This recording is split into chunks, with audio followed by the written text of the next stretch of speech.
Welcome back to Global Sports Report here on the Raj News. And as we actually press forward today, we actually told you that on Thursday in Casino State, we're going to be having the 2018 elections for the Nigerian Football Federation to see how things will actually play out. And the board will seek to restructure itself for another 4 years between the years 2018 through to 2022.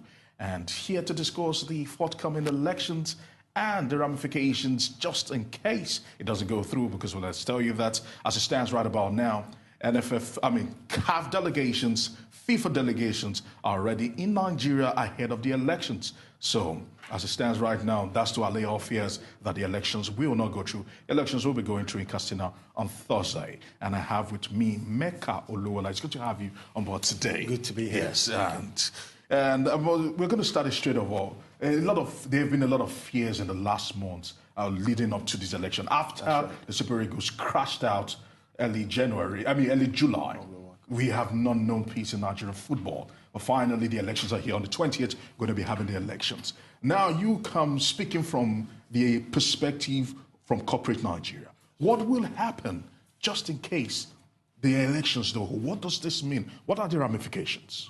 The ramifications will be quite severe and will be far-reaching because, like you mentioned, FIFA is already available in country.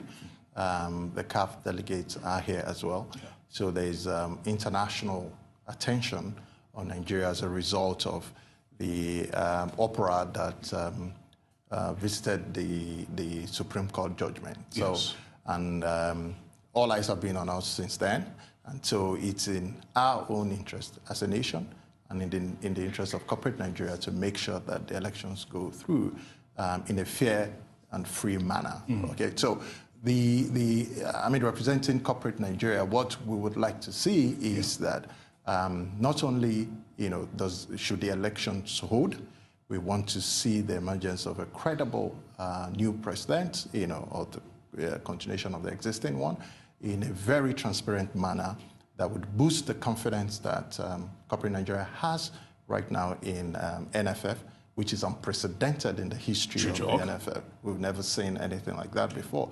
The current leadership of Meka has raised a lot of confidence in corporate Nigeria, has raised a lot of confidence in the fact that we can put our money where our mouth is and get and expect a reasonable return on investments, like you have all over the world. So what we'd like to see is a continuation of that, and we would like to start by having very stable elections on the 20th. Yeah, you've just mentioned the key point here. Yep. The selling point that Amaju Melvin Pinnick has been instrumental in bringing so many corporate corporate Nigeria and even international companies on board. We have different companies, and they claim right now that they are 65% autonomous and the society is self-sufficient in raising funds. What do you think would happen? Because if Amaju Pinnick has brought in so much money, so to speak, to the NFF, and all of a sudden he doesn't win the election come the 20th, what do you think will happen? Well, I think, first of all, he has done so much for football already in Nigeria, right?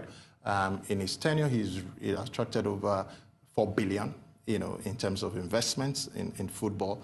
Like you said, they are almost self-sufficient right now, right? Almost 70% self-sufficient. Yes. You've never seen that before in Nigeria.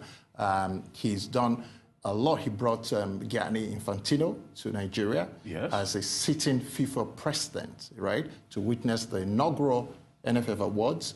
He hosted the inaugural NFF Awards in Nigeria for the first time, right? So, who is who in football was there. If Infantino, could be there. That sponsorship seems to